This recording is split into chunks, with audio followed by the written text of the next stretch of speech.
Hi అండి. ఊరెళ్ళామంటేనే మనకు అయిన వాళ్ళందరినీ పలకరించడం, మనకు కావాల్సిన చోటుకెళ్ళడం కదండీ! అందుకని మేము గూడా మా ఫ్యామిలీతో కలిసి అరుణాచలం వెళ్దామని చెప్పి మేము చిత్తూరు రైల్వే స్టేషన్‌కొచ్చాం. బాబాయ్‌ని, మా చెల్లి వాళ్ళని అరుణాచలం వెళ్దాం బాబాయ్, వెళ్దాం రండి అనంగానే నాతో పాటు వాళ్ళు గూడా వచ్చారు. ఎందుకంటే మనకి అడ్రస్‌లు తెలీదు కాబట్టి బాబాయ్‌కి ఒక్కడికే లాంగ్వేజ్ వచ్చు. సో, బాబాయ్ ఖచ్చితంగా నా కోసం రావాల్సొచ్చింది. ఇబ్బంది పడతామని చెప్పేసి. ఇంక అక్కడి నుంచి చిత్తూరు నుంచి స్టార్ట్ అయిపోయాం. ట్రైన్‌లో వచ్చేసాం అనమాట. ఒక 3½ అవర్ పట్టింది జర్నీ. కానీ చాలా కష్టంగా అనిపించింది. దేవుడు అక్కడ కనపడ్డాడు నాకు స్టేషన్‌లోనే. ఎందుకంటే ట్రైన్‌లో అస్సలు ఖాళీలు లేవు.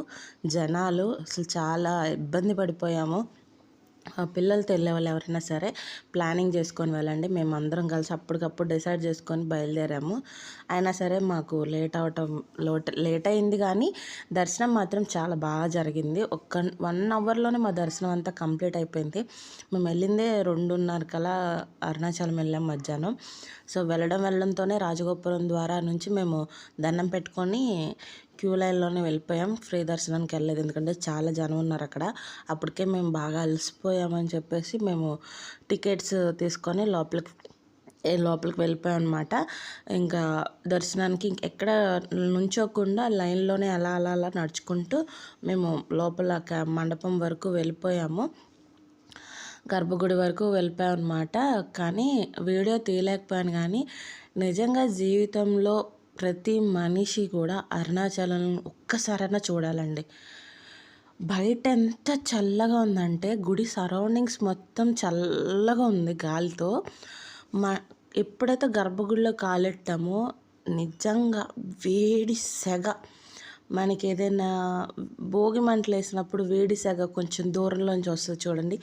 అలా ఎంత వేడి సెగ కనిపించింది.